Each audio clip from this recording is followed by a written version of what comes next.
There are moments in life that change you forever, moments where your heart breaks so hard that the sound is silenced.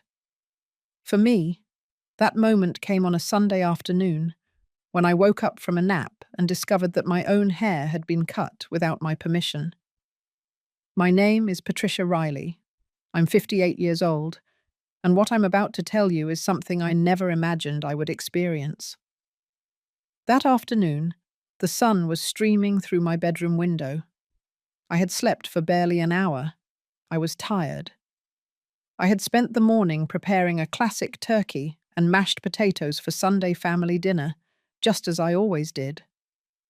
My son, Ethan, and his wife, Lauren, lived in the house my late husband left me in the suburb of Westwood, a home with a backyard, bright red bougainvillea vines, and that faint smell of old lumber that never completely goes away.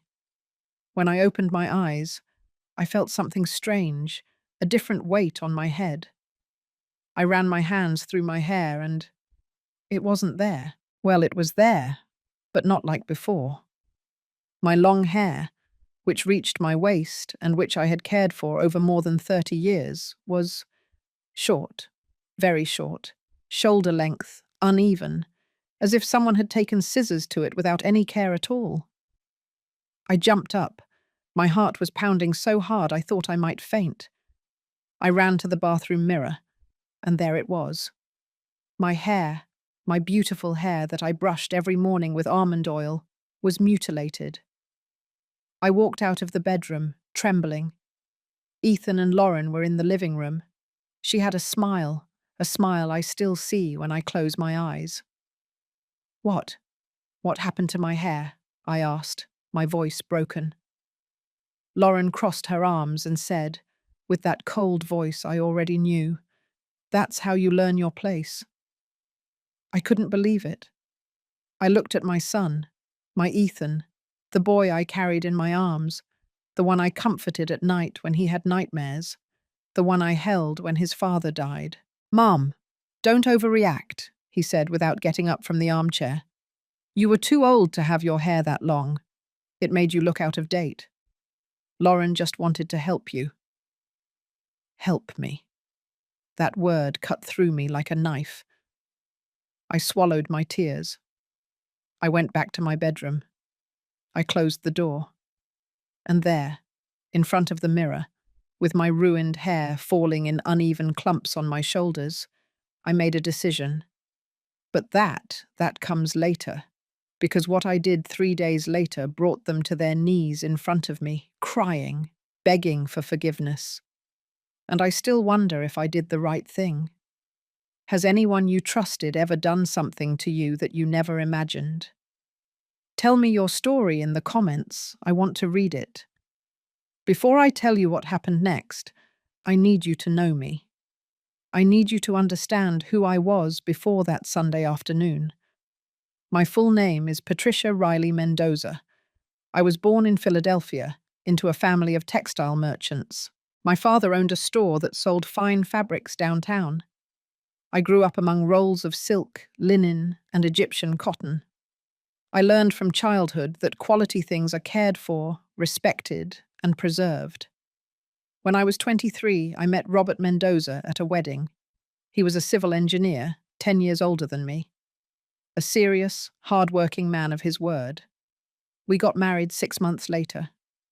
It was one of those marriages that don't exist anymore, one that is built slowly, with coffee in the mornings and long conversations on the balcony. Robert and I bought the house in Westwood when Ethan was barely 2 years old. It was a 2-story house, with a backyard where I planted bougainvilleas, jasmine, and a lemon tree that still bears fruit every spring. Ethan learned to walk there. We celebrated his birthdays there. Robert and I grew old together there. My hair, my long hair, was part of that life. Robert would braid it for me on Sundays while we watched old movies. He said it was the most beautiful thing about me. When he died 5 years ago from a sudden heart attack, I decided never to cut it. It was my way of keeping him close. Every morning, as I brushed those long silver strands, I felt that Robert was still there, somewhere. Ethan was our only son. We loved him completely, maybe too much. When he finished high school, we paid for his private university. He studied business administration, though he never really found his path. He had several jobs. None of them lasted long. There was always a reason. The boss was unfair. The hours were too tough. The salary wasn't enough. Then he met Lauren at a party. She was younger, from a family outside of New Jersey. At first I thought she was nice. She talked a lot, laughed loudly, wore tight clothes and expensive perfumes. But there was something in her eyes, something I couldn't decipher. They got married quickly, very quickly, and when Ethan told me they needed a place to live while they got settled, I didn't hesitate. The house was big. I lived alone. I thought it would be wonderful to have company again, that I would prepare family meals on Sundays, that the house would once again smell of sweet rolls and brewed coffee in the mornings. I also began to help them financially. $2,000 monthly. It wasn't a small amount, but it didn't hurt me either. Robert left me a good pension and some savings. I thought, he's my son. It's my blood. Why do I need the money if not to help him? The first few months were good. Lauren cooked sometimes. Ethan hugged me and said, "Thank you, Mum. I don't know what we'd do without you." But little by little, something changed. Lauren started making comments, small, subtle, like invisible needles. "Oh, mother-in-law, are you going out like that? That dress is out of style." "Patricia, no offense, but your cooking is very traditional. People eat lighter now. Do you still use that cream? There are much better ones at the spa I go to." Ethan didn't say anything. He just nodded, or worse, laughed. And I kept silent. Because a mother always finds a way to justify her children. I thought, they're young, they're stressed, they're adjusting. But that afternoon, when I woke up without my hair and heard those words, cold as ice, "That's how you learn your place," I knew there was no possible justification anymore. Something inside me broke. And when something breaks in a 58-year-old woman who has given everything, who has loved without limits, who has forgiven tirelessly, it doesn't repair in the same way. Did you ever allow someone to cross your boundaries just for love? Write it in the comments. You are not alone. Fractures never happen all at once. They arrive as small cracks in a wall you thought was solid. And when you finally realize it, it's too late. The wall is about to fall. That Sunday night, after what happened with my hair, I didn't leave my bedroom. I didn't go down for dinner. I didn't want to see anyone. I sat on the edge of my bed, my hands trembling, picking up the strands of hair that had fallen onto the pillow. There was so much. Long, silver, soft clumps. 30 years of care, loosely clutched on the white comforter Robert gave me for our 20th anniversary.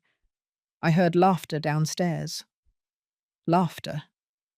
Lauren and Ethan were watching television as if nothing had happened, as if cutting a woman's hair while she sleeps was normal, something unimportant. I tried to cry, but I couldn't.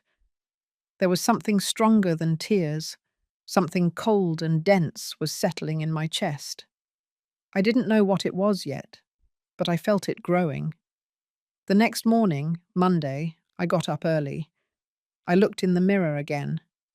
My hair was still there, short, uneven, like an open wound.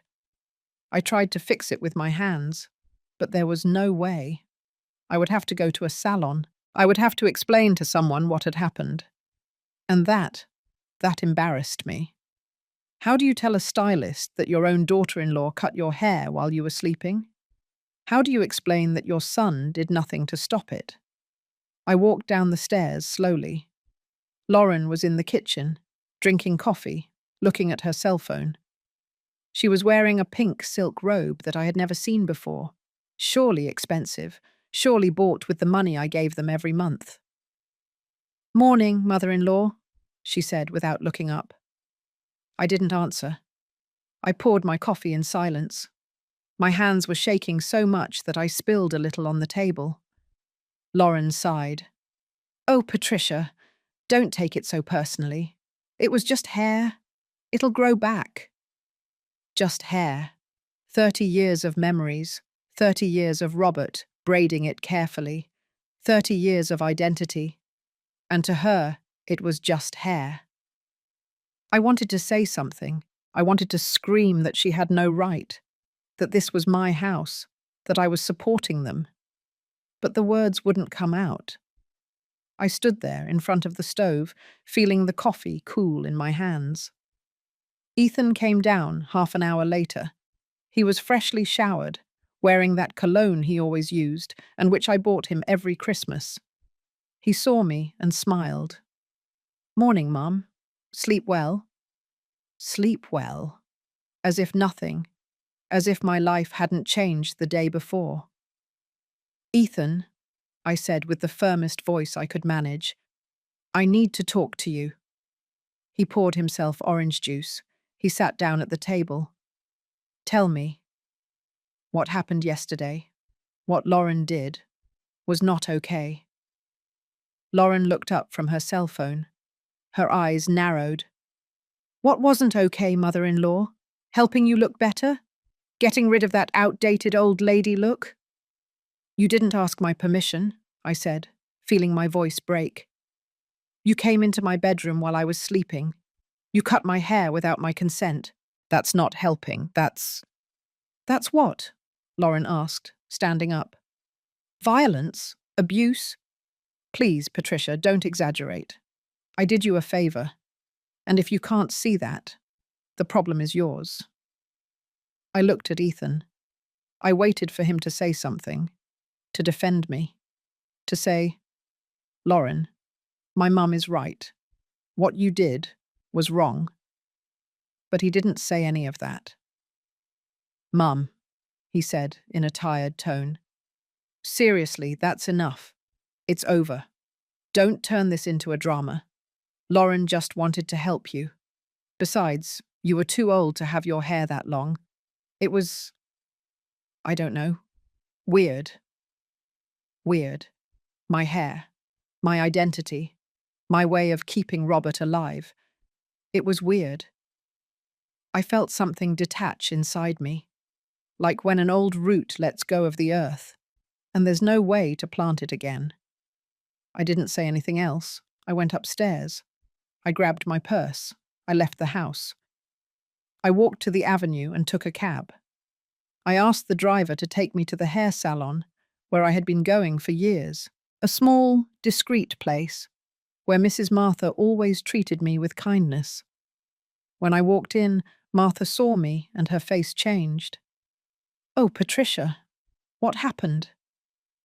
I told her everything, word for word. And as I spoke, I felt the tears finally begin to fall. I cried as I hadn't cried in 5 years, since Robert's death. Martha didn't say anything. She just hugged me.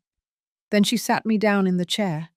She washed my hair with warm water and lavender oil, and she began to fix it.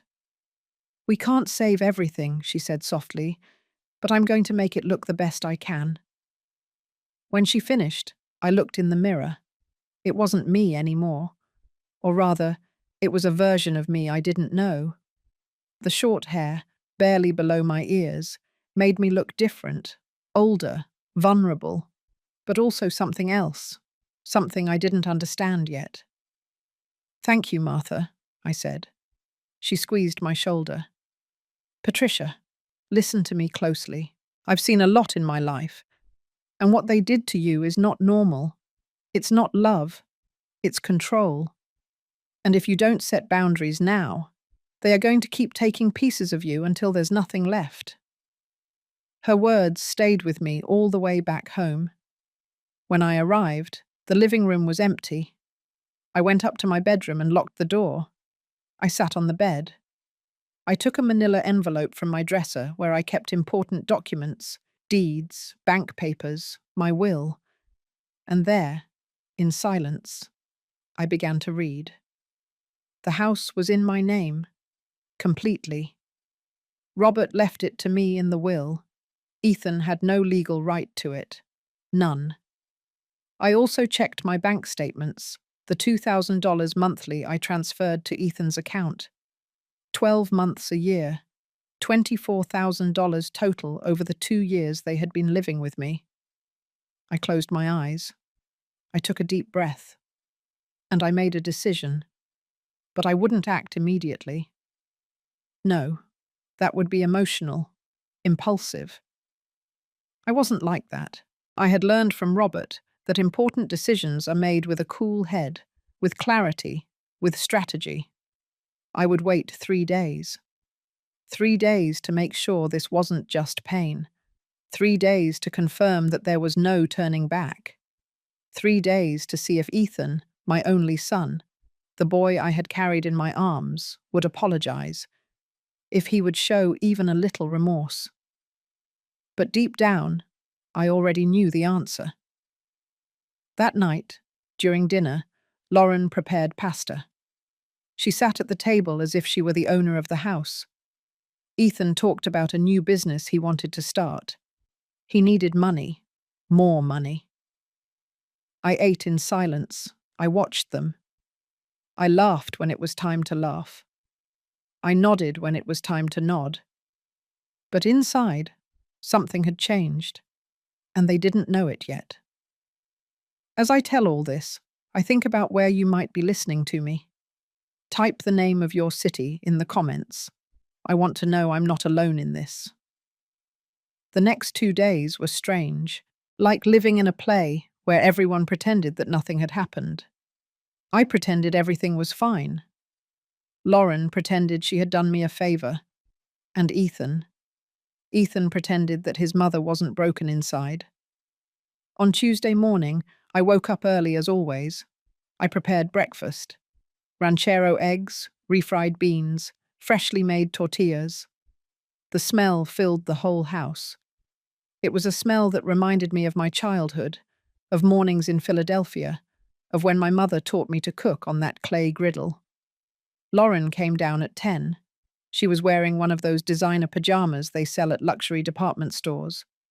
She sat at the table and looked at the plate I had served her. "Oh, mother-in-law, beans again. I told you I'm watching my figure. This has too many calories." I didn't say anything. I took the plate away. I prepared a green smoothie for her, just the way she liked it. Strawberries, spinach, banana, almond milk. I blended it slowly, feeling how every movement of my hands was mechanical, automatic. She didn't even say thank you. Ethan appeared half an hour later. He kissed Lauren on the forehead. He barely looked at me. "Mum, can you iron my blue shirt? I need it for an interview." "Of course, son." I went up to his bedroom. The bed was unmade. Clothes were strewn on the floor, empty water bottles on the nightstand. I picked up everything. I made the bed. I ironed the shirt. I folded his clean clothes. And as I did it, I asked myself, when did I stop being his mother and become his maid?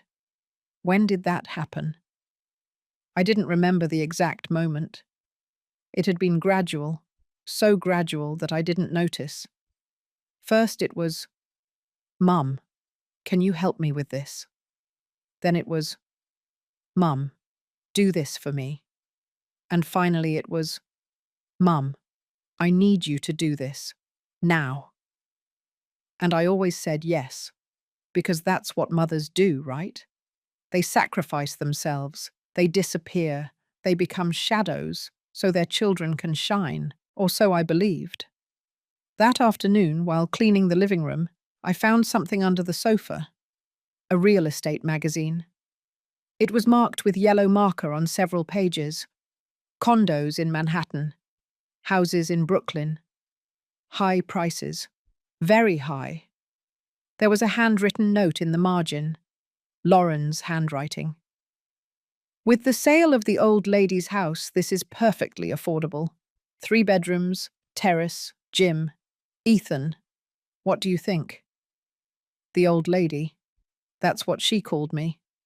And they were planning to sell my house, the house Robert and I bought together, the house where my son grew up, the house where my memories were, my bougainvilleas, my lemon tree. They wanted to sell it. I slowly closed the magazine. I put it back under the sofa, exactly where I had found it. My hands weren't shaking anymore. I didn't feel like crying anymore. I felt something worse, something cold, something I had never felt before. Clarity. That night I prepared dinner, chicken and dumplings, white rice, handmade biscuits. It took me 3 hours. 3 hours where my hands moved on their own, where my mind went over that phrase written in yellow marker again and again, with the sale of the old lady's house. When Ethan and Lauren sat down for dinner, I observed them. I really observed them, as if I were seeing them for the first time. Lauren ate quickly, checking her cell phone between bites. Ethan talked about the job interview. It hadn't gone well. It never went well. There was always an excuse. The guy was an idiot, Mum. He asked me absurd things, as if I didn't know how to do my job. Relax, son. Something better will come along. He sighed. Yeah, but in the meantime, Mum, do you think you could increase the help a little this month? We need to buy some things for the house. For the house? My house? The one they wanted to sell? I smiled. How much do you need? I don't know. About $500 extra. Just this month. Just this month. The same phrase I had heard for the last 6 months. Sure, son. I'll transfer it to you tomorrow. Lauren looked up from her cell phone and stared at me. There was something in her eyes, something close to triumph, as if she had won something. Thank you, mother-in-law. You're very generous. Generous. We finished dinner. I cleared the dishes. I washed everything. I cleaned the kitchen. I went up to my bedroom. And there, sitting on my bed, I took out the documents again. The deeds, the bank statements, Robert's will. There was a letter, too. A letter Robert left me before he died. He had written it when he knew his heart was failing, when he knew he didn't have much time left. I opened it carefully. I hadn't read it in months. My dear Patricia, if you are reading this, it is because I am no longer with you. And although it hurts me to leave you, I know you are strong. Stronger than you think. I leave the house to you because it is yours. We built it together. It is your sanctuary. Don't let anyone take it from you. Not even Ethan. Love him. Guide him. But don't let him consume you. Sometimes the greatest love we can give is to say no, because saying yes to everything is not love. It is fear. It is cowardice. Be brave, my love. Be the woman I always admired. Yours, always, Robert. I closed the letter. The tears finally came. But they weren't tears of sadness. They were tears of rage, of shame, of recognition. Robert was right. I had been afraid. Afraid that Ethan would leave me. Afraid of being alone. Afraid of losing the only piece of family I had left. And that fear had turned me into this, into a woman who allowed her hair to be cut while she slept, into a woman who cooked, cleaned, and paid bills while they called her the old lady and planned to sell her house. No more. Wednesday dawned cloudy. It had rained in the early hours, and the backyard smelled of wet earth. The red bougainvilleas glistened with raindrops, still clinging to their petals. I ate breakfast alone. Black coffee. No sugar. I needed to feel the bitter taste. I needed to stay awake. alert. Lauren appeared at noon. Mother-in-law, I'm going out.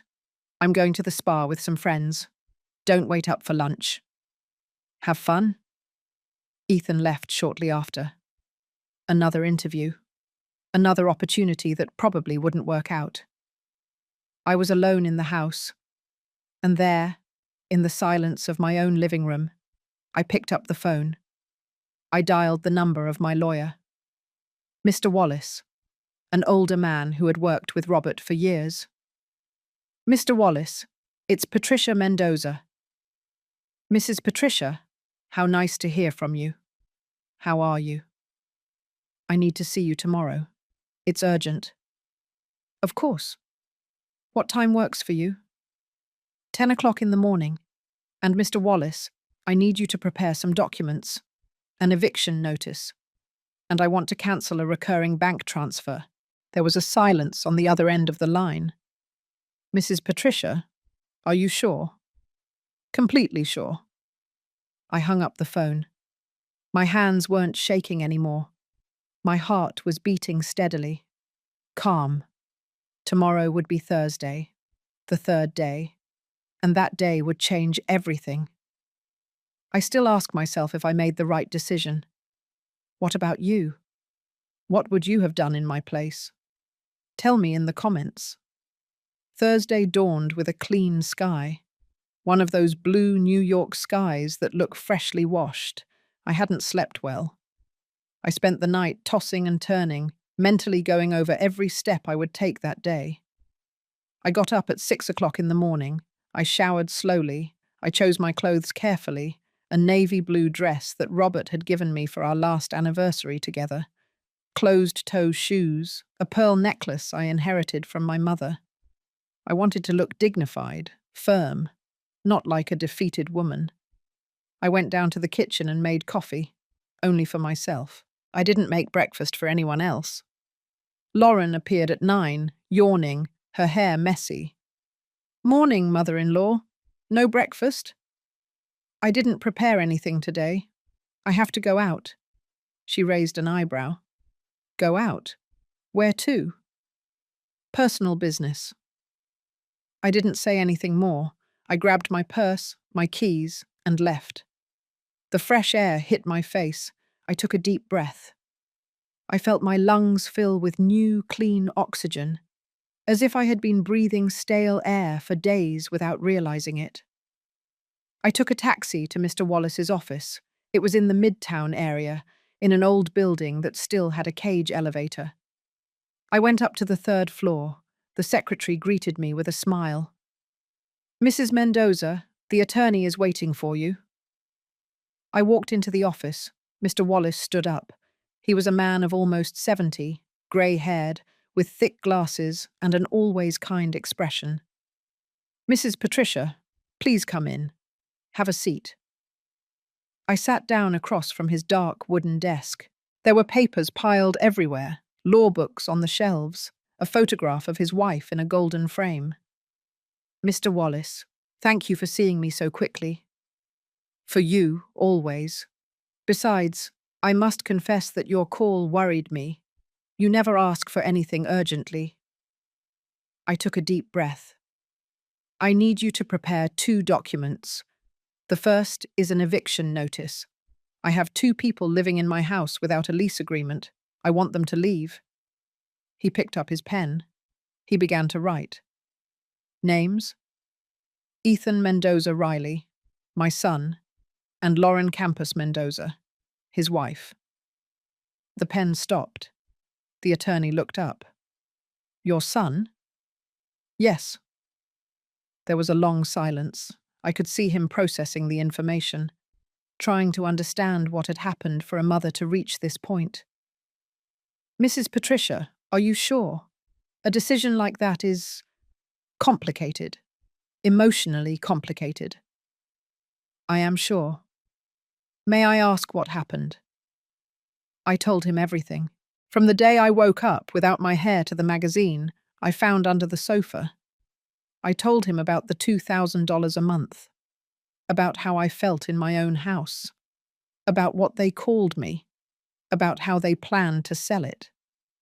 As I spoke, I felt the words come out easier than I expected, as if I had been waiting months to say them out loud, for someone to hear them, for someone to validate what I was feeling. Mr. Wallace didn't interrupt me.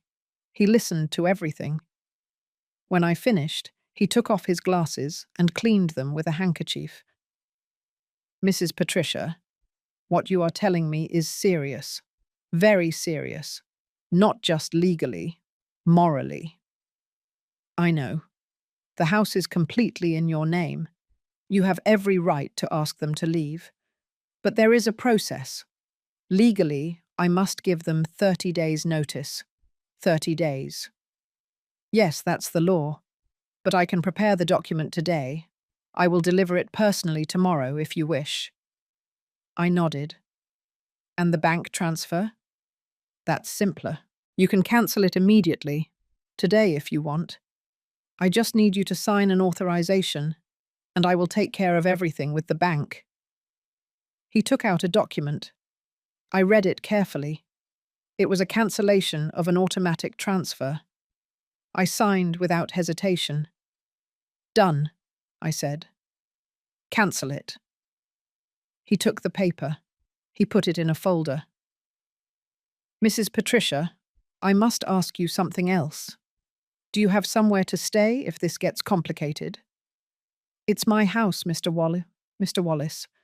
I'm not leaving." "I understand. But sometimes, when there are family conflicts, things can get tense, even violent. My son has never laid a hand on me, until now.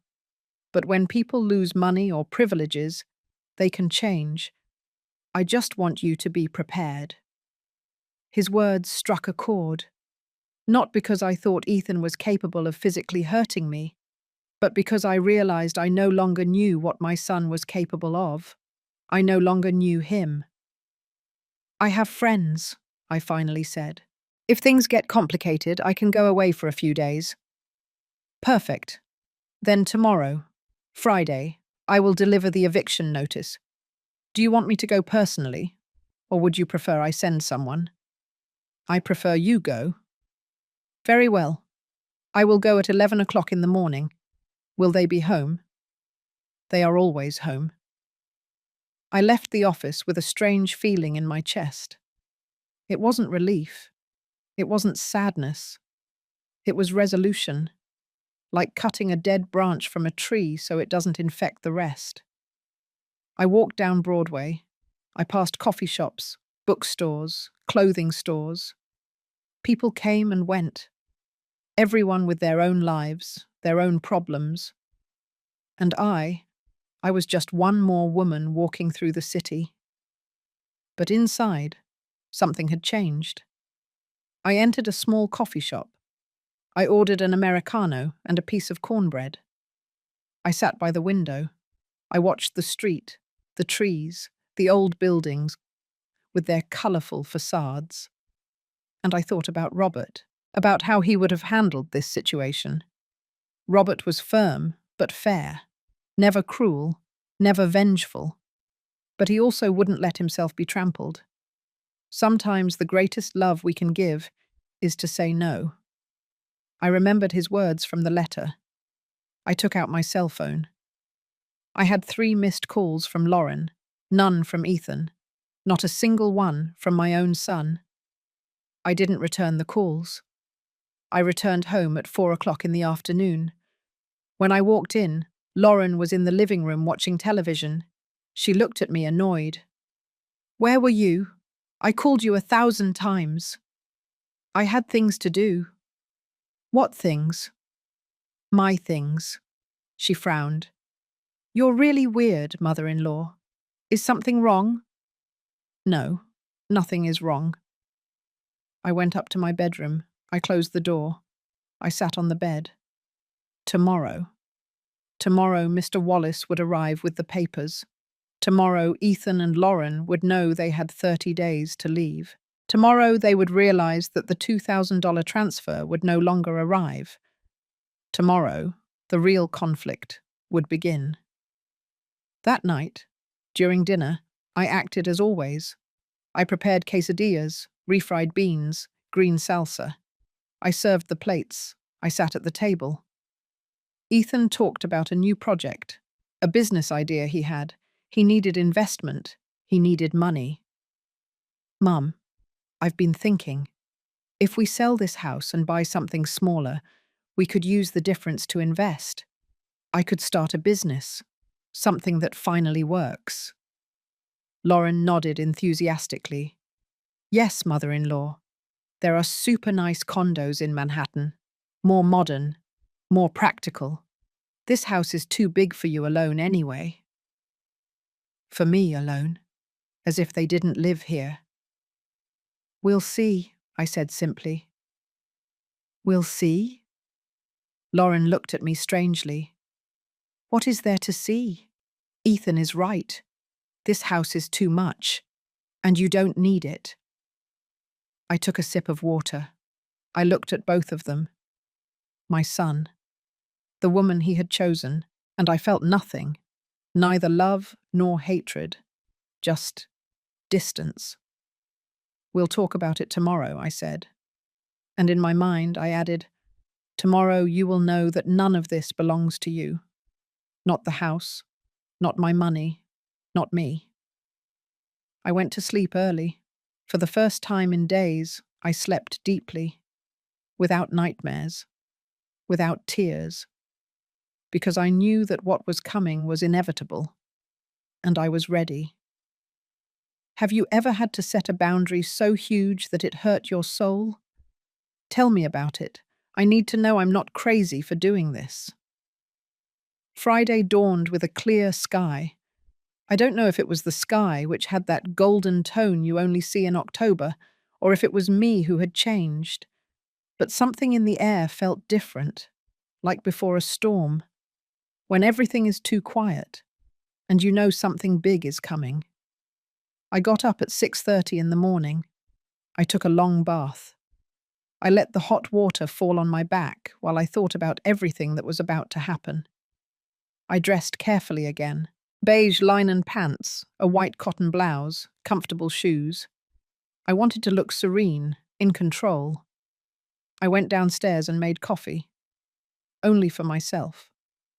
I no longer felt obligated to cook for them. I no longer felt obligated to anything. I sat in the dining room facing the window that looked out onto the backyard. The red bougainvilleas swayed in the breeze. The lemon tree had new fruits, small, green, promising. That tree had survived droughts, frosts, pests, and it kept bearing fruit every year. I would survive this too. At 9 o'clock in the morning, Lauren came downstairs. She was wearing a peach-coloured satin robe.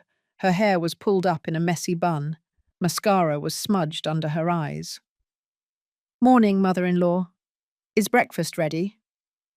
I didn't make anything. She huffed. Oh, what is wrong with you now? Are you mad or something? I'm not mad. Then why are you acting so weird? You've been acting super strange for days. Is it still about the hair? Just get over it, Patricia.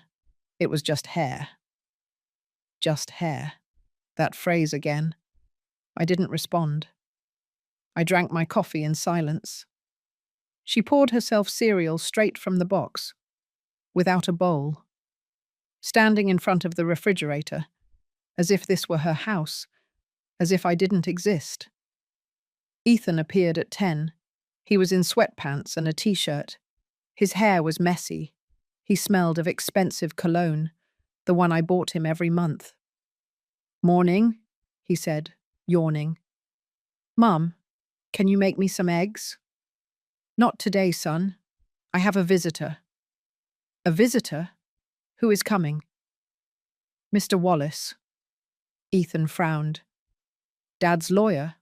For what? Legal matters.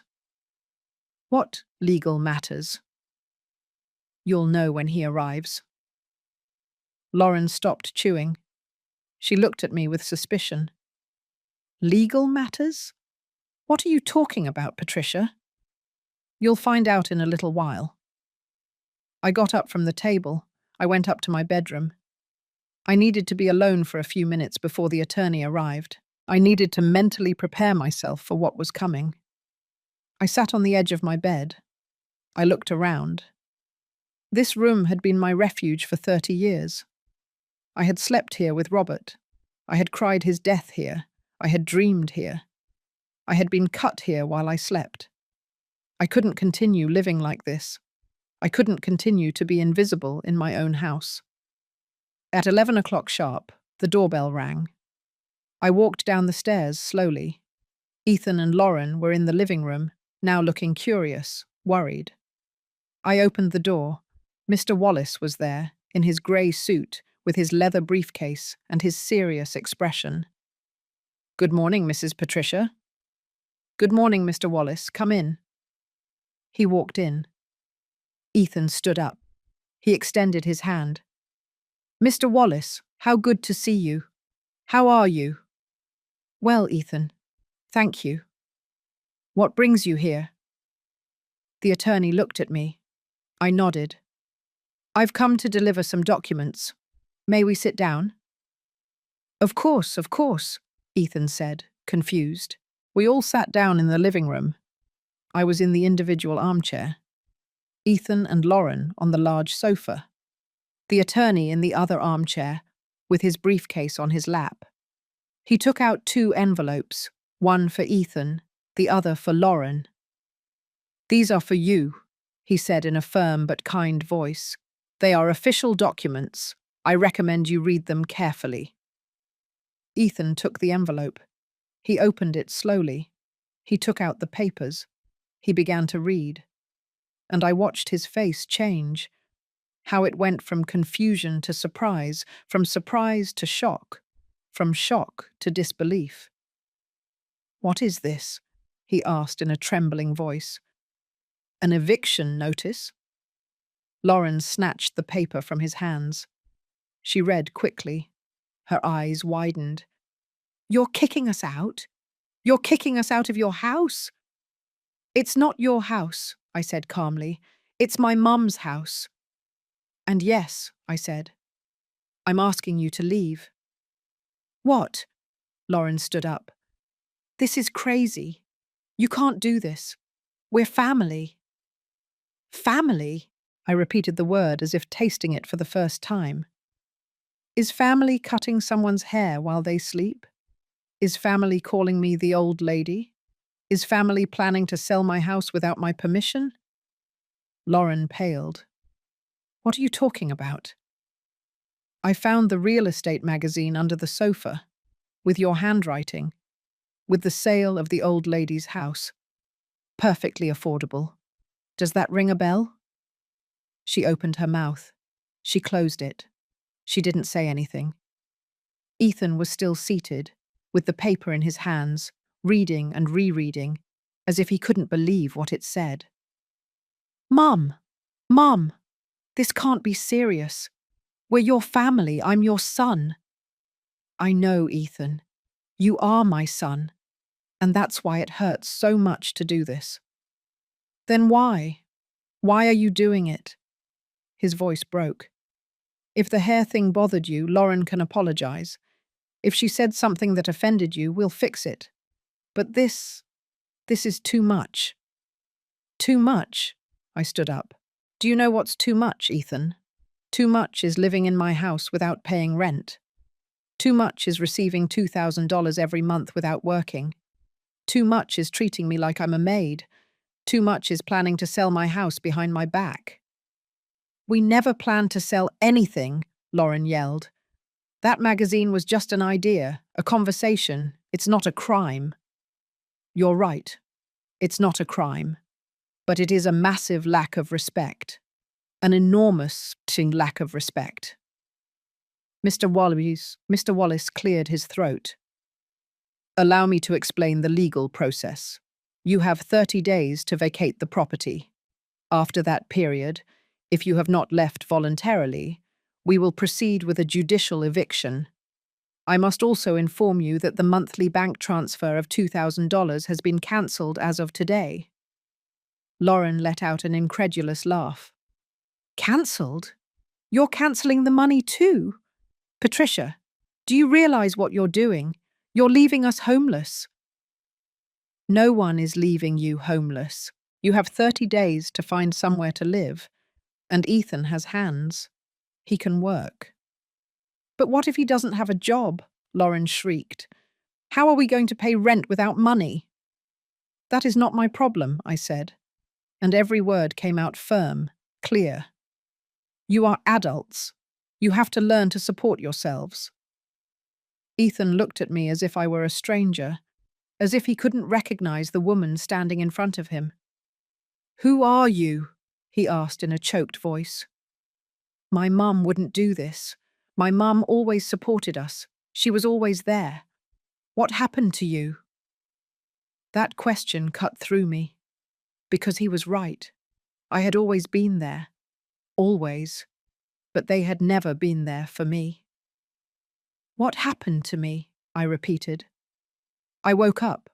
I opened my eyes. I understood that love is not sacrificing yourself until you disappear. That love is not allowing yourself to be trampled. That love, true love, also has boundaries. But we're your family, Ethan insisted. I'm your only son, and I am your mother. But that doesn't mean you should treat me as if I don't matter, as if I were an old piece of furniture taking up space. Lauren crossed her arms. This is ridiculous, Ethan. We're not leaving. This woman is crazy. We can fight this legally. We've been living here for 2 years. We have rights. Mr. Wallace looked at her firmly. Mrs. Lauren, I suggest you consult with your own attorney, but I'll tell you in advance that you don't have a case. There is no lease agreement. You have not paid for utilities. Legally, you are guests, and the owner of the property has every right to ask you to leave. Lauren glared at him. Then she looked at me, and in her eyes, I saw something I had never seen before. Hatred. Pure hatred. This isn't going to end here, Patricia. I swear to you, you're going to regret this. Perhaps, I said, but at least I'll be able to regret it in my own house. In peace. Ethan put the papers on the coffee table. He stood up. His eyes were red. I don't know if from rage or sadness. Are you really going to do this? Yes. There's no way you'll change your mind? No. He nodded slowly, as if accepting something he didn't want to accept. Okay, then I guess I have nothing more to say. He went up the stairs. I heard his bedroom door slam shut. Lauren pointed a finger at me. You're going to end up alone. You know that. Completely alone. And no one is going to be there when you get old and sick. No one. I prefer to be alone than in bad company, I replied. She let out a bitter laugh. She grabbed her purse. She slammed the front door shut as she left. The silence that remained was dense, heavy, but also liberating. Mr. Wallace stood up. Mrs. Patricia, are you okay? I nodded. Yes, I'm fine. You did the right thing. I know it's not easy, but you did the right thing. Thank you, Mr. Wallace. If you need anything at all, you call me. All right? All right. I walked him to the door. When he left, I closed it slowly. I locked it. And there, standing in the entryway of my own house, I allowed myself to breathe, to really breathe. I didn't cry. I didn't feel like crying. I felt relief, like taking off a shoe that has been pinching all day, like letting go of a weight you had been carrying without realizing it. I went up to my bedroom. I lay down on the bed. I closed my eyes. And I thought about Robert, about how he would be proud of me, about how he would say, "Well done, my love. Well done." That afternoon, Ethan did not leave his room. Lauren returned at dusk. I heard them talking loudly, arguing, searching for solutions that didn't exist. I stayed in my bedroom, reading, drinking chamomile tea, watching the sky turn orange and pink outside the window. And for the first time in a long time, I felt like the owner of myself. At 9 o'clock at night, someone knocked on my bedroom door. "Mum," it was Ethan. "Come in." He entered slowly. His eyes were puffy, his face pale. "Can we talk?" "Of course." He sat in the chair by the window. I remained lying on the bed, my book resting on my chest. "Mum, I didn't know you felt this way. I really didn't know." "You didn't know I was hurt that my hair was cut without my permission?"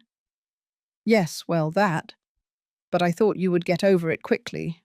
I thought you were exaggerating." "I wasn't exaggerating, Ethan. That hair was important to me. It was my connection to your father. It was my identity. And Lauren cut it as if I didn't matter. And you defended her." He looked down. "I'm sorry. I really am sorry." "Are you sorry for what happened? Or are you sorry because there are consequences now?" He looked up. He stared at me. "Does it matter?" "Yes, Ethan. Yes, it matters." There was a long, awkward silence. "Mum, we have nowhere to go. We don't have any savings. I haven't been able to find a job. I don't know what we're going to do." "You have 30 days. That's enough time to look for a job, to find a place, to start over." "And what if we can't do it?" "You will do it. You are intelligent. You are capable. It's just that you've never had to try, because I was always there to solve everything. And now you're not going to be. Not in the way I was before, no." His eyes filled with tears. "You don't love me anymore." That question broke my heart. "I love you, Ethan. I will always love you. You are my son. But loving you doesn't mean allowing myself to be disrespected. Loving you doesn't mean erasing myself. Loving you doesn't mean losing myself." "Then what does it mean?" "It means letting you grow, letting you fall, and trusting that you can pick yourself up alone." He wiped his tears with the back of his hand. "I don't know if I can." "I know you can." He stayed seated there for a few more minutes. Then he stood up. "Mum, is there any way to fix this? To make you reconsider?" I thought about it. I really thought about it. "Maybe, but not now. Now I need you to leave. I need my space. I need my house. I need my life back." He nodded. He left without saying anything else. And I stayed there, in my bedroom, feeling something inside me settle, like broken bones finally beginning to heal. Outside, the night was full of stars. The lemon tree swayed in the wind. The red bougainvilleas shone under the moonlight. And I, Patricia Riley, 58 years old, felt that I was finally finding my way back to myself. Do you think I was too harsh? Or do you think I did the right thing? I need to know what you think. Leave me your comment. The following days were like living in a divided house, them in their world, me in mine. We shared the same roof, but we breathed different air. On Saturday, Ethan and Lauren left early. They didn't tell me where they were going. I didn't ask. I took the opportunity to clean the house, not because I had to, but because I needed to keep my hands busy. I needed to feel like I was doing something productive, while my mind processed everything that had happened. While dusting the living room furniture, I found more things. A receipt from an expensive restaurant in Beverly Hills, $300 for a single dinner, a bag from a luxury boutique on Fifth Avenue, $2,500 on clothes, all paid for with the credit card I had given them for emergencies. Emergencies. I put the receipts in a box, not to complain to them, not to fight, just to remind myself that I had made the right decision. That afternoon, while watering the plants in the backyard, my friend Roberta arrived. Roberta and I had known each other for 20 years. She was a middle school teacher, a widow like me, a 62-year-old woman with completely white hair and a contagious laugh. I had told her on the phone what was happening, and she, without me asking, showed up with a bag of pastries and a thermos of coffee. "I came to keep you company," she said simply. We sat in the backyard, under the shade of the lemon tree. The afternoon sun made everything shine with a golden light. The red bougainvilleas seemed more alive than ever. "How are you?" Roberta asked. "I don't know. Sometimes I feel like I did the right thing. Other times I feel like I'm the worst mother in the world." "You are not the worst mother in the world, Patricia. You are a mother who finally set boundaries, who finally realized that she matters too." "But he's my son, Roberta. My only son." "And you are his only mother, but that doesn't mean you have to sacrifice yourself until you disappear." I took a sip of coffee. It was perfect, with the exact amount of sugar. Roberta always knew how I liked it. "Do you know what the worst part is?" I said. "That Ethan hasn't even really apologized. He came to my room yesterday. He cried. He said he didn't know what to do. But he never said, 'Mum, forgive me. I was wrong. I failed you.' Because he still doesn't understand. He still thinks that you are the one who is wrong, that you are the one who is being unfair. And what if he's right? What if I'm the one who is wrong?" Roberta took my hand. "Patricia, look at me. Do you think it's okay for someone to cut your hair while you sleep?" "No." "Do you think it's okay for them to plan to sell your house without your permission?" "No." "Do you think it's okay for them to live off your money without working and without even thanking you?" "No." "Then you are not wrong. You are setting boundaries, and boundaries hurt, especially when you never set them before." She was right. Roberta was always right. We stayed there until the sun began to set, until the sky was painted orange and purple, until the first stars appeared. When she left, I felt less alone, less crazy, less guilty. On Sunday, Lauren came looking for me. I was in the kitchen preparing chamomile tea when she walked in. Her hair was down. She had no makeup, with an expression I hadn't seen on her before. Something like vulnerability. "Mother-in-law, I need to talk to you." "Tell me." She sat at the table. She played with her nails, perfectly manicured nails, with a French design and glitter, surely done at an expensive salon. I know things haven't been good between us." "No, they haven't been good. And I want you to know that, well, that I understand why you're mad." "I'm not mad, Lauren. I'm disappointed. There's a difference." She looked down. "The hair thing was a mistake. I admit it. I shouldn't have done it." "Why did you do it?" There was a long silence, so long that I thought she wouldn't answer. "Why?" "Because I was jealous." That answer took me by surprise. "Jealous? Of what? Of me? Of how Ethan loves you? Of how he always talks about you? Of how he always uses you as an example? My mum did this. My mum said that. My mum cooked better. Always you. And I just wanted him to see me, to value me. For the first time since all this began, I saw Lauren for what she really was, an insecure woman, a woman who competed with a ghost, a woman who didn't know how to build her own space without destroying others. "Lauren, I was never your competition. I never wanted to be." "I know, but that's how I felt. And when I saw you with that long hair, so perfect, so cared for, so yours, I wanted to take it away from you. I wanted you to feel what I felt. Small, insignificant. And now? How do you feel now? Scared. We don't have money. We have nowhere to go. Ethan is desperate. He cries at night. He doesn't sleep. He doesn't eat. And me, I don't know what to do. You can both look for work. We are trying, but no one will hire Ethan. And me? I've never worked a formal job.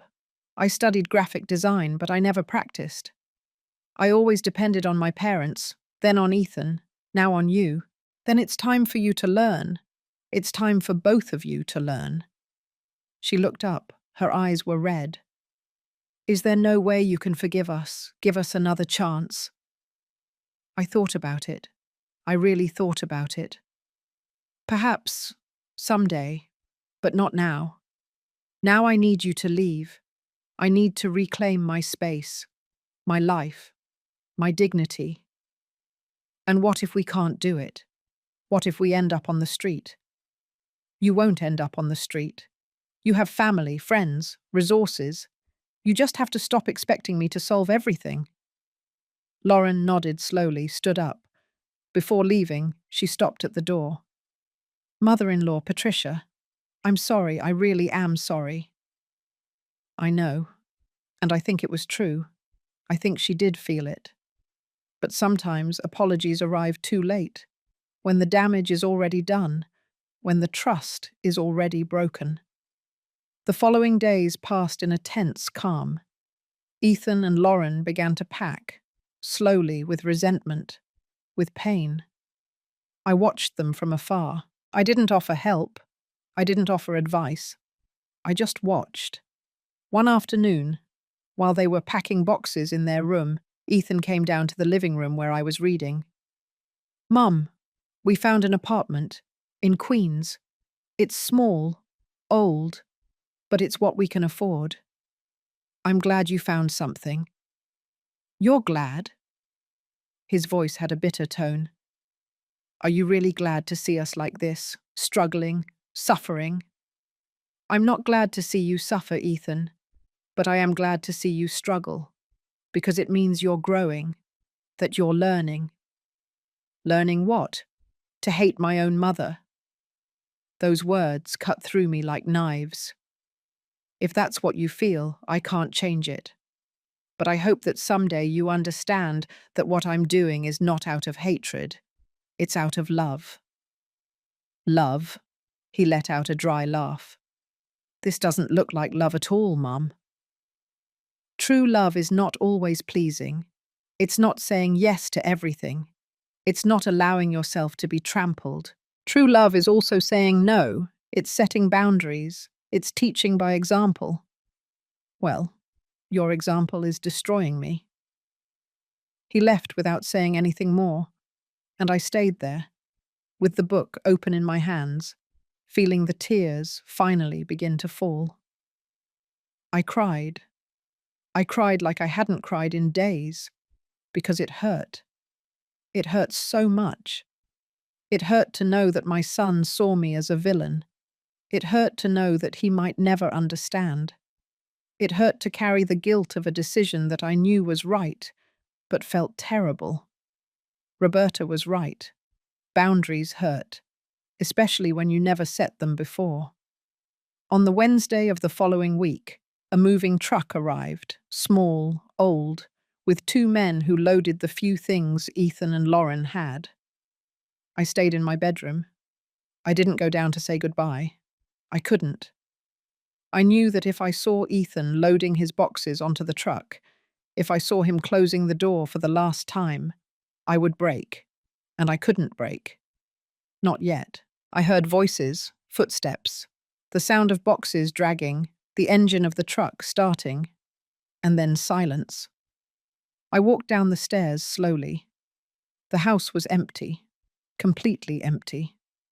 The bedroom they had occupied for 2 years was clean, the beds made, the windows open. They had left a note on the nightstand. I took it with trembling hands. It was Ethan's handwriting. Mum, I don't know if I will ever be able to forgive you for this, but I want you to know that despite everything, I love you. I will always love you. You are my mum, and nothing will change that. I hope that someday you understand the damage you did to us. I hope that someday you regret it. But also, I hope that someday I understand why you did it. Take care. Ethan. I folded the note. I put it in the pocket of my blouse. I walked through the house. My house, now completely mine again. I went out to the backyard. The red bougainvilleas were still there. The lemon tree was still bearing fruit. The air smelled of wet earth because it had rained in the early hours. I sat on the iron bench that Robert had installed years ago. The same bench where we used to sit on Sundays to drink coffee. The same bench where he used to braid my hair. And there, under the shade of the lemon tree, with the sun filtering through the leaves, I allowed the tears to come out. I cried for everything. For the hair I lost. For the son who left.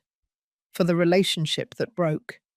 For the woman I had to become in order to survive. But I also cried with relief, because I was finally alone.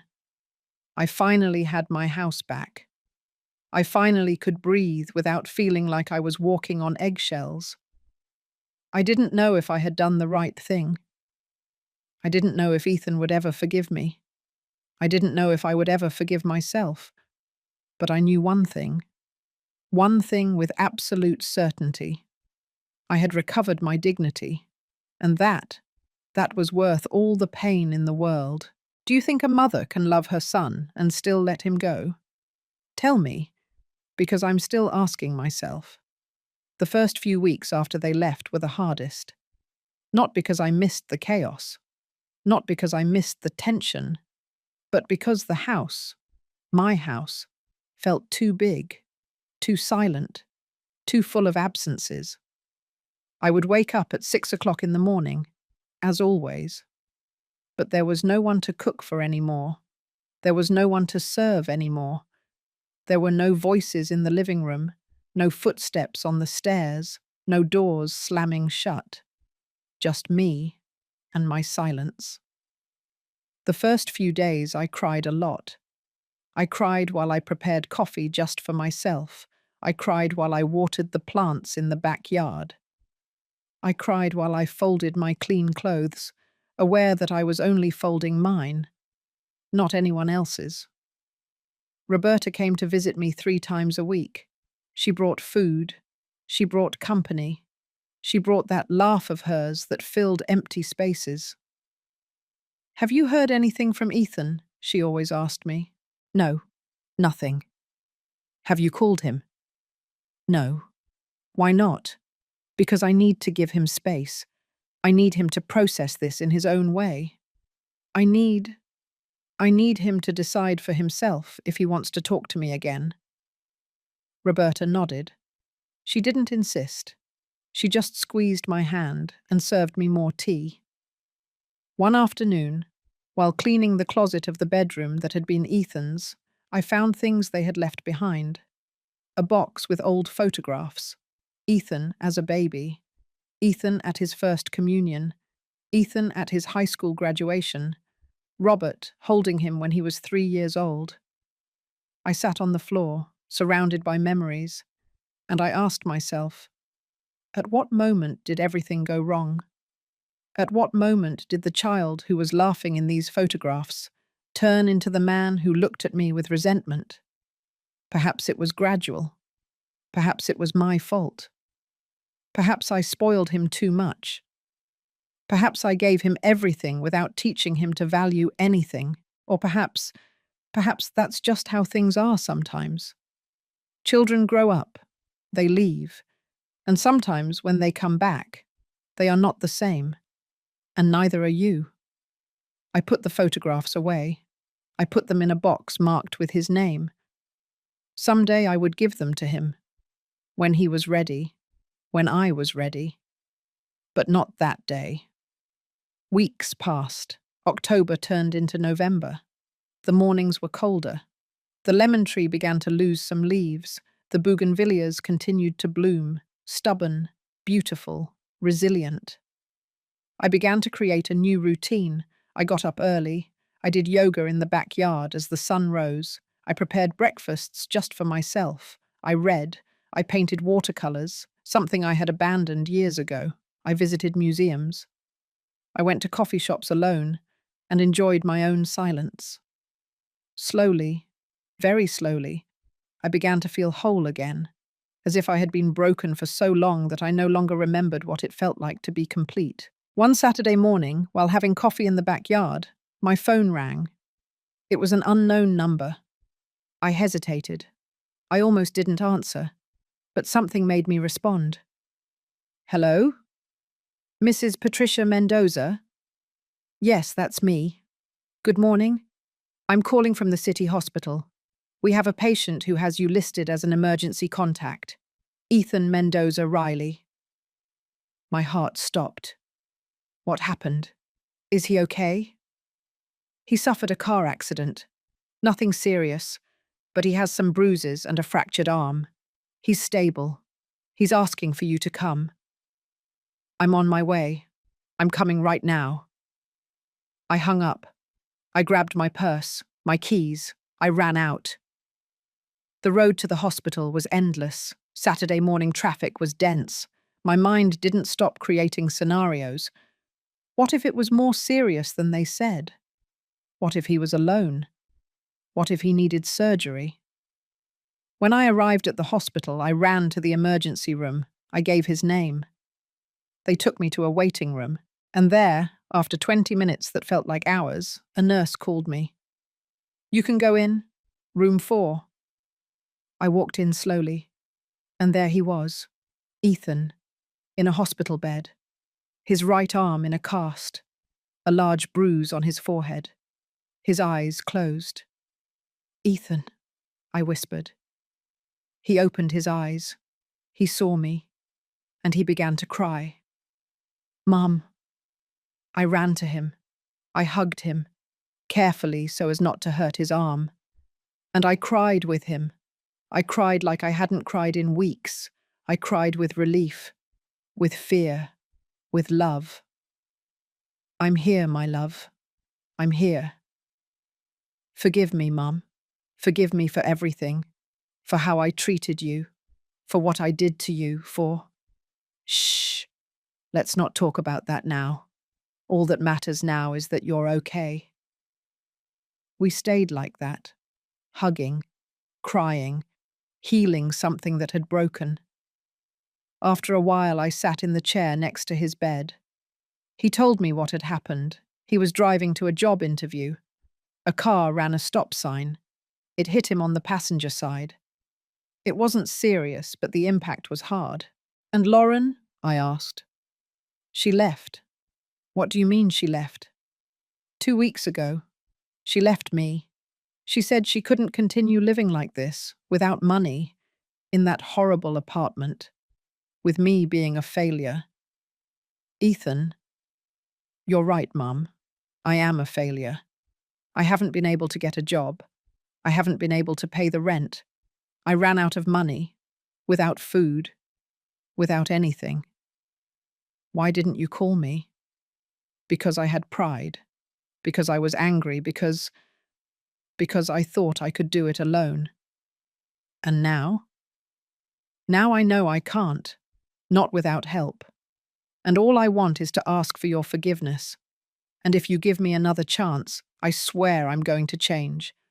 I'm going to work. I'm going to value you. I'm going to be the son you deserve. I looked at him, my son, my little boy, so broken, so lost, and I felt something change inside me. Ethan, I love you. I will always love you. You are my son, but you don't want me to come home. I understand. It's not that. Or well, not exactly.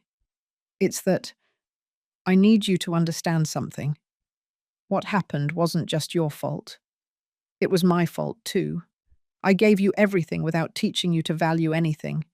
I solved everything for you without letting you learn. I protected you so much that I didn't prepare you for life. Mum, let me finish. Now you have a chance to start over, to build your own life. And I'm going to help you, but not in the way I did before. Not by giving you everything, but by supporting you so you can achieve it yourself. What does that mean? It means I'm going to pay for 3 months of rent for a decent apartment. Not a luxury one, a decent one. And I'm going to give you money for food for that same amount of time. But only 3 months. After that, you have to support yourself. And if I can't do it, you will do it. Because now you know what it feels like to have nothing. Now you know what it feels like to struggle. And that is going to make you stronger. He squeezed my hand with his healthy hand. And can we talk again? Like before? Better than before. Because now we are going to be honest. Now we are going to set boundaries. Now we are going to build a real relationship. Not based on me giving and you receiving, but on both of us respecting each other. I promise you I'll try. Don't try. Do it. I stayed with him until he was discharged that same afternoon. I took him to his apartment in Queens. It was small, dark, cold, but it was his. Tomorrow we'll look for a better apartment, I told him. And we're going to make a plan. A real plan. With goals, with deadlines, with responsibilities. Thank you, Mum. Don't thank me yet. Thank me when you've gotten your first paycheck, when you can pay your own rent, when you can look me in the eye and tell me, I did it. That night, on the way back home, I drove slowly, thinking, reflecting. I had recovered my son, but not in the way I had lost him. I had recovered him in a new way, healthier, more real. I was no longer the mother who solved everything. I was no longer the mother who sacrificed herself until she disappeared. Now I was the mother who guided, who accompanied, who set limits, who loved intelligently. And that was better than everything before. When I arrived home, the backyard was illuminated by the moon, the bougainvilleas shone, the lemon tree swayed in the wind. I sat on the iron bench, the same one where Robert used to braid my hair, the same one where I cried the day Ethan left. And there, under the starry sky, I felt something I hadn't felt in months, peace. It wasn't the peace of the ending. It was the peace of the beginning, of the rebirth, of understanding that sometimes you have to let go to hold on better, that sometimes you have to break to rebuild stronger. I took out my phone, opened the gallery, looked at the photographs of Ethan when he was a child, and then I looked at the recent photographs, the few we had together in recent years, and I saw something I hadn't seen before. In the old photographs, I was genuinely smiling, with my eyes, with my soul. In the recent photographs, I was smiling with my lips, but my eyes were sad, empty, lost. When did I stop being myself? When did I allow that to happen? It didn't matter, because now I was finding my way back. I stood up, walked into the house, went up to my bedroom, and in front of the mirror, I saw the woman looking back at me. Short hair, more noticeable wrinkles, tired but clear eyes. It wasn't the same woman I had been months ago. It wasn't the same one who had slept while her hair was being cut. It wasn't the same one who stayed silent for fear of being alone. It was someone new, someone stronger, someone who had learned that true love also has to include self-love. I touched my short hair. It had grown a little. Soon I would have to go back to the salon with Martha to fix it. And I realized something. I didn't miss it anymore.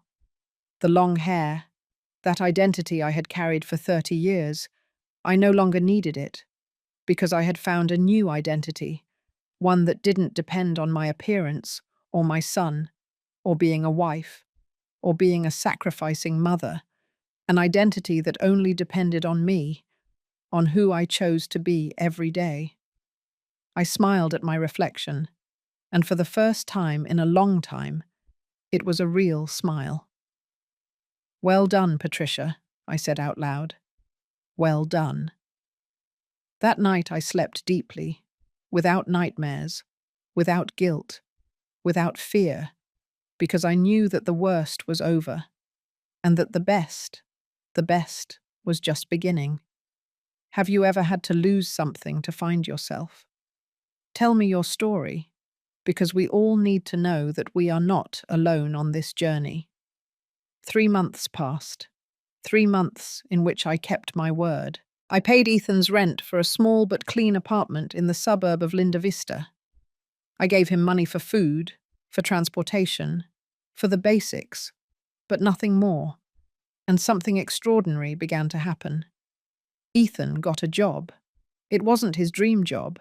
It was an administrative assistant position at a logistics company. The salary was modest, the hours were long, but it was a job, a real job, with a bi-weekly paycheck that had his name on it. The first time he called me to tell me, I heard something in his voice that I hadn't heard in years. Pride, genuine pride. "Mom, I got paid. My first paycheck. It's not much, but it's mine. I earned it. I'm proud of you, son. And Mom, I want to invite you out for lunch. Something simple, a diner near my job. But I want to treat you with my money." That lunch was one of the most important moments of my life. Not because the food was special. It was chicken soup with rice at a neighborhood diner. But because I saw my son pay the bill with his own money, with money he had earned through his effort, and I saw how his eyes shone, as if he had conquered the world. "You know what the best part is," he told me as we walked back to the subway. "That now when I get to the apartment, tired, with a sore body, I feel complete, as if I'm finally doing something worthwhile. Because you are, Ethan. You're building your own life." "Yes, and Mum, I want to apologize, again, because now I understand. Now I understand what you tried to teach me. That money is not just money. It's effort. It's time. It's sacrifice. And I never valued it. I never valued everything you did for me." I hugged him right there, in the middle of the street, with people walking around us. "I forgive you, son. And I forgive myself too, for not having taught you this sooner." We began to see each other every week. Sometimes he would come to the house. I would prepare food for him, and he would pack it in containers for the week. Other times I would go to his apartment, and I was surprised to see how he had transformed it. It was still small, but it was clean, tidy. It had plants on the window, books on a makeshift shelf made of wooden crates. "I'm learning to live alone," he would tell me with a smile. "I'm learning to cook, to clean, to pay my own bills." And how does it feel? Terrifying, but also liberating. One afternoon in February, while we were having coffee in my backyard, Ethan told me something. "Mum, do you remember Lauren?" Of course I remembered, but I hadn't asked about her. I hadn't wanted to open that wound. "Yes, I remember. She called me a few days ago." "Yes? And what did she want?" "She wanted to come back. She said she made a mistake, that she misses me, that we can try again." I felt something tighten in my chest. "And what did you tell her?" "No." "No?" "No, Mom. I told her no because I realized something. Lauren never loved me. She loved what I could give her. The money, the comfort, the big house. And when all that went away, she went away too. I'm glad you understood that." "Yes. And I'm also glad I met her, because she taught me something important. She taught me that true love is not being with someone when everything is easy. It's being there when everything is difficult. Like you, Mum." You stayed, even when I hurt you, even when I disrespected you. You stayed. I am your mother. I will always stay. I know, and now I'm going to stay for you too. When you need me, when you're the one who needs support, I'll be there. I promise you. That promise was worth more than any apology. But the story doesn't end there. Because karma has its own way of delivering justice. One day in March, while I was at the grocery store, I ran into a neighbor, Mrs. Margaret, an older woman who lived 3 houses down. "Oh, Patricia, have you heard about your ex-daughter-in-law, Lauren?" "No, I haven't heard anything. What happened?" "Well, it turns out she went to live with an older gentleman, a businessman, they said, rich, with a house in the Hamptons. And at first everything was fine. But recently my friend, who knows Lauren's sister, told me that the man turned out to be married, and his wife found out, and she kicked him out, and she kicked Lauren out too. And where is she now? Well, she went back to her parents, to New Jersey. But her parents are very upset with her because she left her husband, your son, for a married man, and now she has nothing. No house, no money, no dignity." I didn't feel joy when I heard that. I didn't feel satisfaction. I felt something more complex, a mixture of sadness and understanding, because Lauren had made choices, bad choices, choices based on greed, superficiality, self-interest, and now she was paying the consequences. Not because I had punished her, not because I had done anything against her, but because life has its own way of balancing things. "Thank you for telling me, Mrs. Margaret," I said simply. That night, sitting in my backyard, I thought about everything that had happened.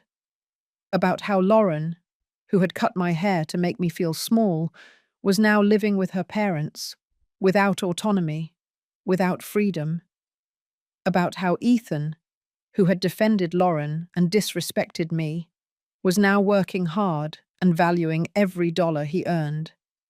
About how I, who had allowed so much, who had erased myself so much, now had my house, my peace, my dignity. There was no vengeance in that. There was no malice, just natural consequences.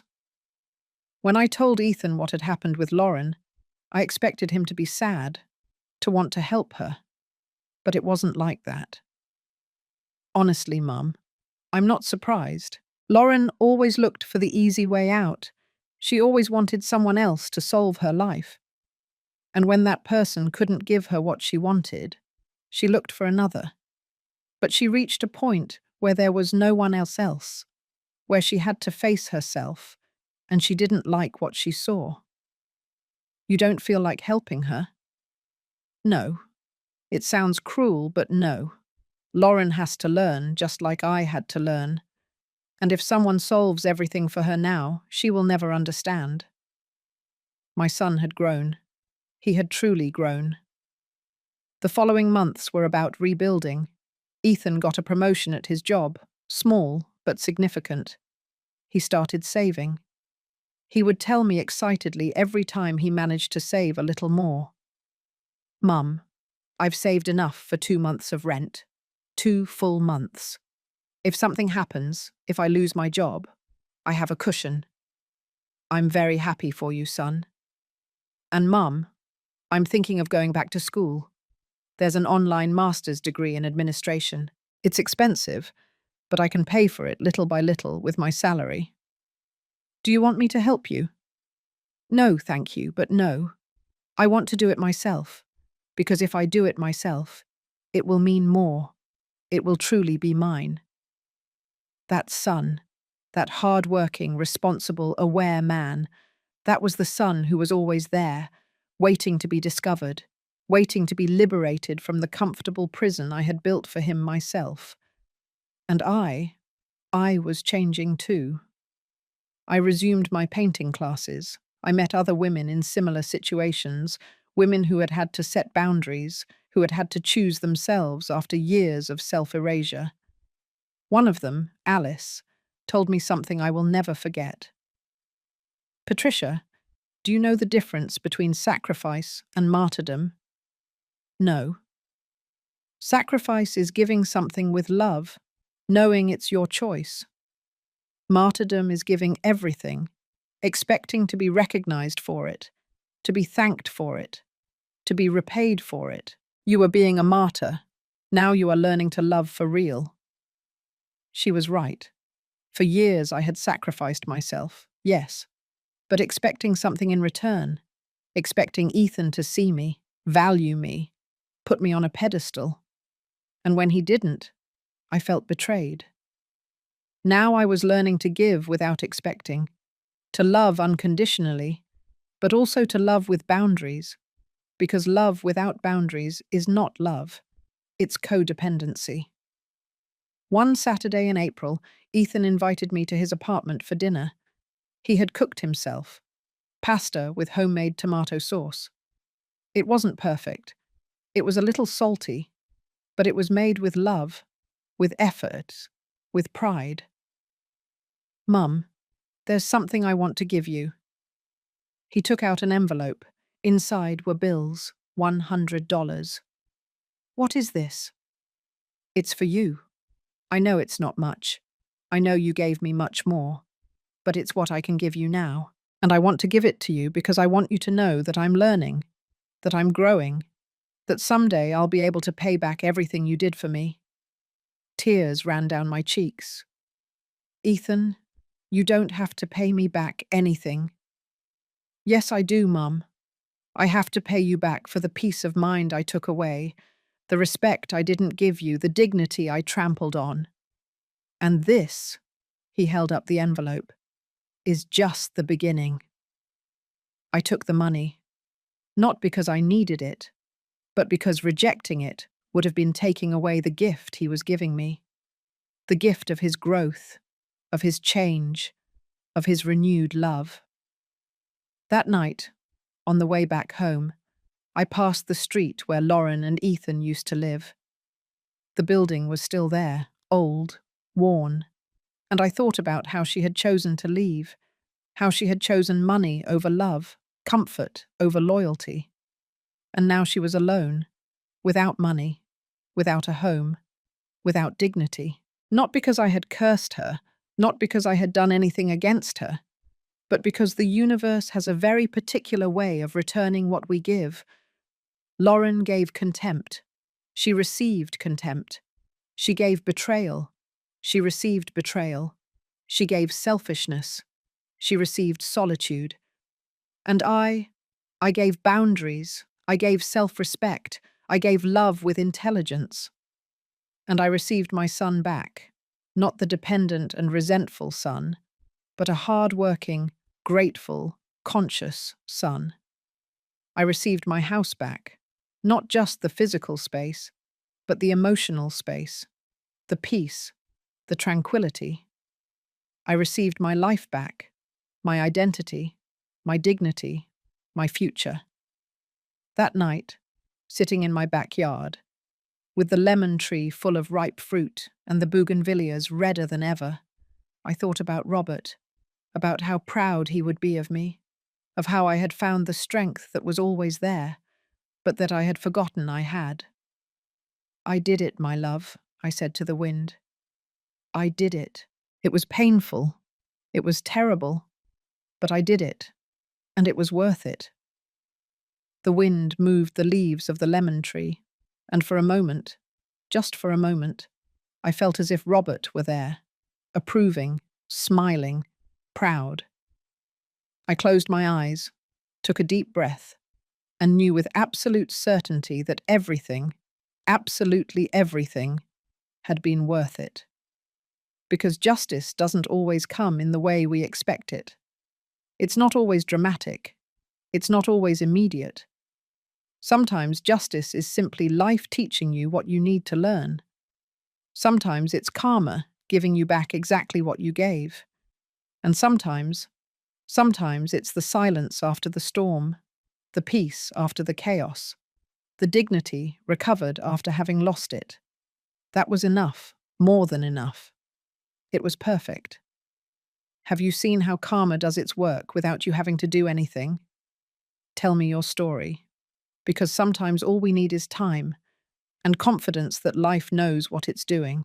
A year has passed since that Sunday afternoon when I woke up without my hair. A year since I heard those words that changed me forever. That's how you learn your place. Today I am 59 years old. My hair has grown a little, not as long as before. It no longer reaches my waist. Now it barely reaches below my shoulders. And you know what? I like it this way. It's easier to care for, more practical. And every time I see myself in the mirror, I don't think about what I lost. I think about what I gained. I gained clarity. I gained strength. I gained the ability to look at myself in the mirror and recognize myself. I'm sitting in my backyard this Sunday morning. The lemon tree is full of fruit. The red bougainvilleas shine in the morning sun. The coffee is hot in my favorite mug, the one Robert gave me for our 10th anniversary. It has a small crack in the rim, but I refuse to throw it away, because broken things can also be beautiful. They can still be useful. Ethan is coming for lunch today. He comes every Sunday, but he no longer lives with me. He no longer depends on me. Now he comes because he wants to, because he chooses to be here. And that difference changes everything. Last week he called me excitedly. "Mum, I got another promotion. Now I'm area coordinator, with a better salary, with full benefits. Son, what pride, truly, what pride. And Mum, I found a bigger apartment. It has 2 bedrooms, one for me and one I want to use as a study, for when I finish my master's degree. Have you enrolled yet?" "Yes, it starts in August. I'm nervous but excited. I'm going to do this, Mum. I'm going to finish what I started." Every achievement of his fills my heart, not because they are my achievements, but because they are his, completely his. He earned them, he built them, he deserves them. 3 months ago, on Ethan's birthday, he gave me a surprise. He came to the house with a bouquet of flowers, white roses, my favorites. "Mum, there's something I want to tell you. Something I've wanted to say for a long time but couldn't find the right words." We sat right here, in this backyard, under this same lemon tree. "I want to thank you," he said, his voice trembling, "for having told me no, for having set boundaries, for having forced me to grow. I know it was the hardest decision of your life. I know you suffered. I know you doubted, but it was the best thing you could have done for me." "Ethan, let me finish. For a long time I hated you. I saw you as a villain, as a cruel mother who abandoned me when I needed her most. But now I understand. Now I understand that you didn't abandon me. You freed me. You freed me from the prison I had built for myself, the prison of comfort, of dependence, of victimhood." Tears ran down my face, down his too. "And I want you to know that I admire you, that you are the bravest woman I know, because it is very easy to give everything. It is very easy to sacrifice yourself without limits, but it is very difficult to say no when you love so much. It is very difficult to let go when you are so afraid of losing." I hugged him. I cried on his shoulder as I hadn't cried in months. "I love you, son. I will always love you. And I love you, Mum, more than I can express." That day I understood something fundamental. I understood that true love is not giving everything. It is giving what is necessary. It is knowing when to hold and when to let go, when to hug and when to step away. Roberta still visits me. Now she not only comes to comfort me, she comes to celebrate with me, to laugh with me, to plan trips with me. "Patricia, We should go to Arizona, you and I, a whole week. Eat some great American food, visit the national parks, walk around the old towns. You know what? Yes, let's go. Let's do it. And we did it. We went to Arizona in March, and it was wonderful, liberating. I realized that my life didn't end with being a mother, that there was so much more, so much to discover, so much to live. On that trip, I met other women my age, some widowed, others divorced, others victims who had simply decided to live alone, and we all had something in common. We had all reached a point in our lives where we had to choose between continuing to be what others expected or becoming who we truly were. One of them, Teresa, told me her story. Her husband had cheated on her for 20 years, and she knew it, but she stayed. For the children, for society, for fear. Until one day, she told me as we drank cocktails on a terrace in Arizona, I looked in the mirror and no longer recognized myself. And I asked myself, is it worth living a life that is not yours? And the answer was no. Absolutely no. She got divorced at 60, and now at 65, she has a small business selling local crafts. She lives alone, and she is happy, profoundly happy.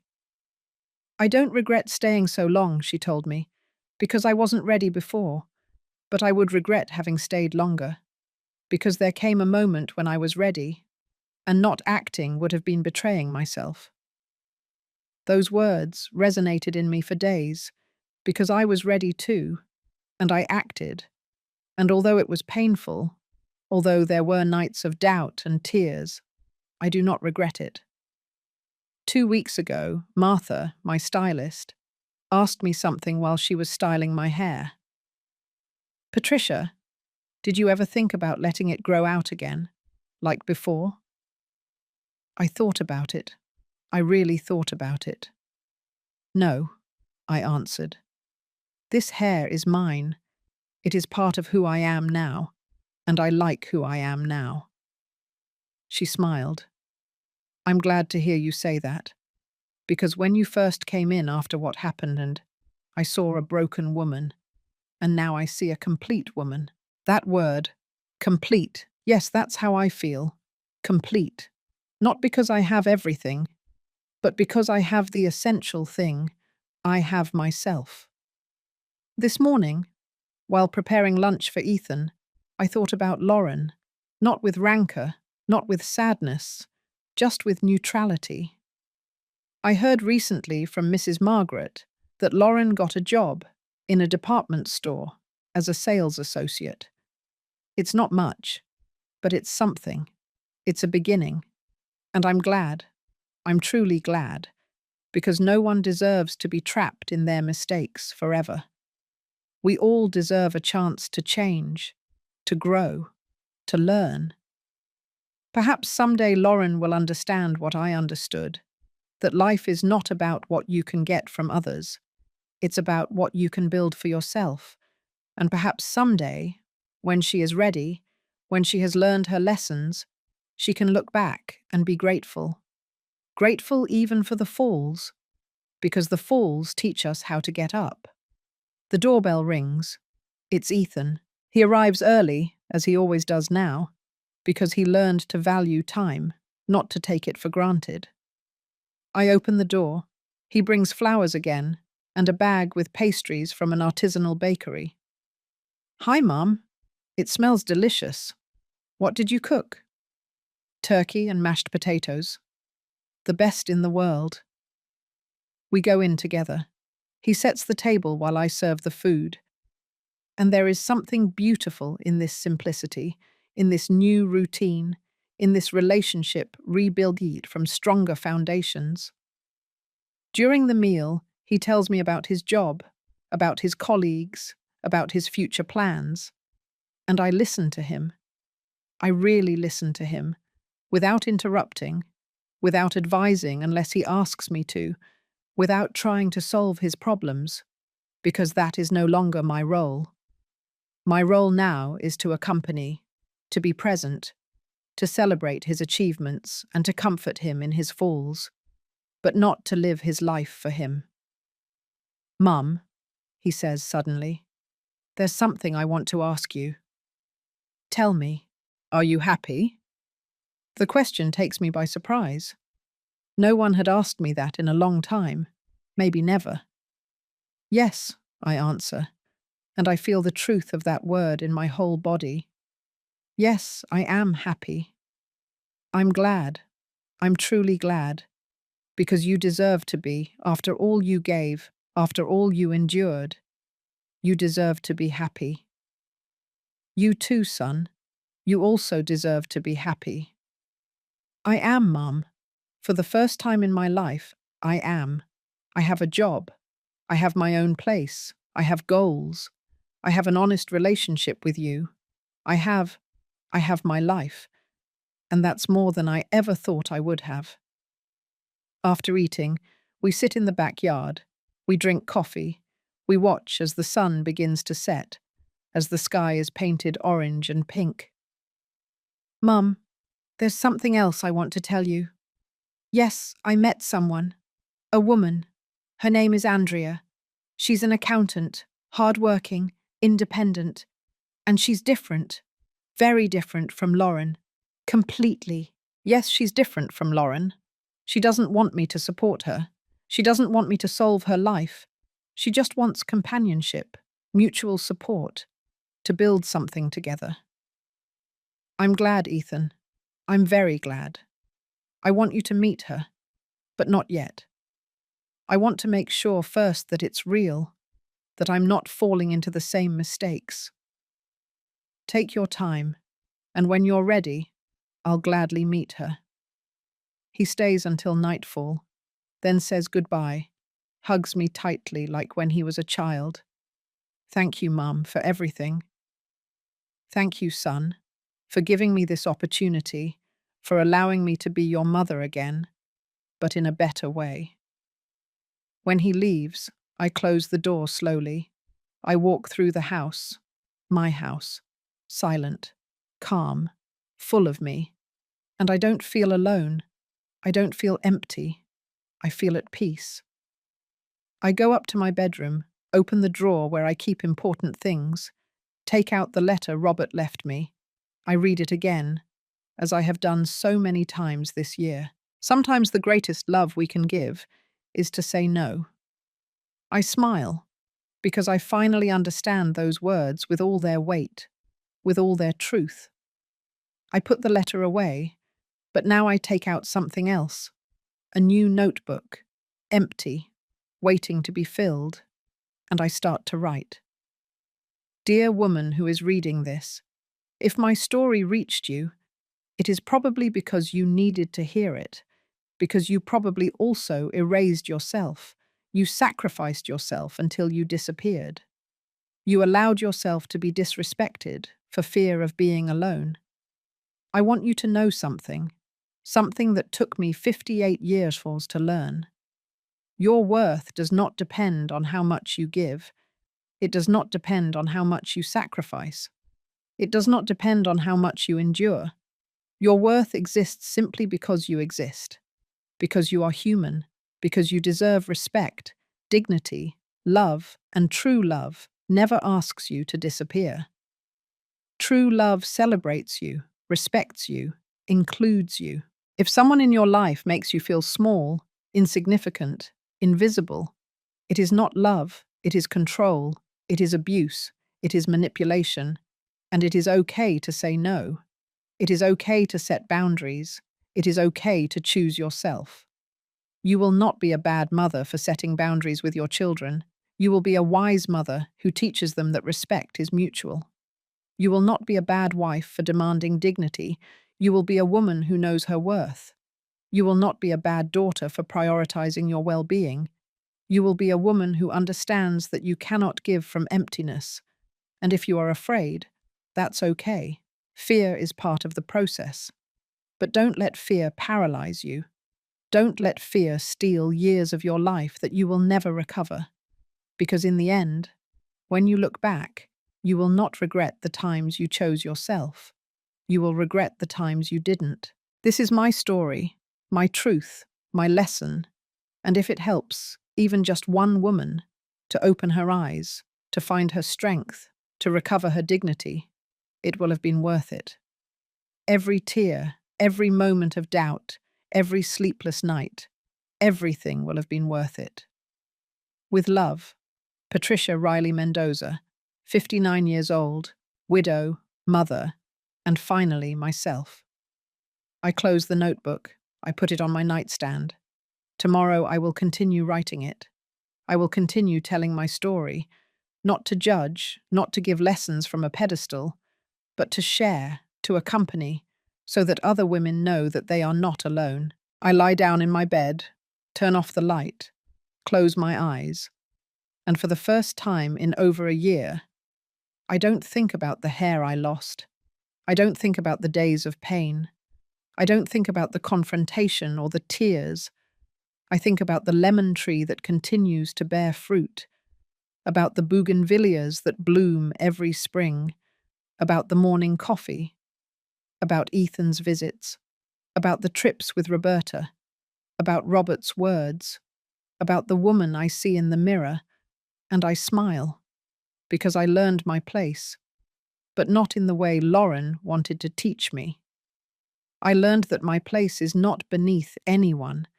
It is not to be invisible. It is not to be convenient.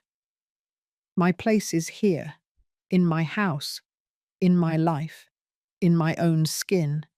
And that place is sacred. It is mine. And no one, absolutely no one, will ever take it from me again. If this story touched your heart, subscribe and hit the bell icon to hear more stories of women who transformed their pain into wisdom. Every day, a woman, a life lesson. Share this story with someone you love. Sometimes a story like this can change an entire day. God bless you, and until next time.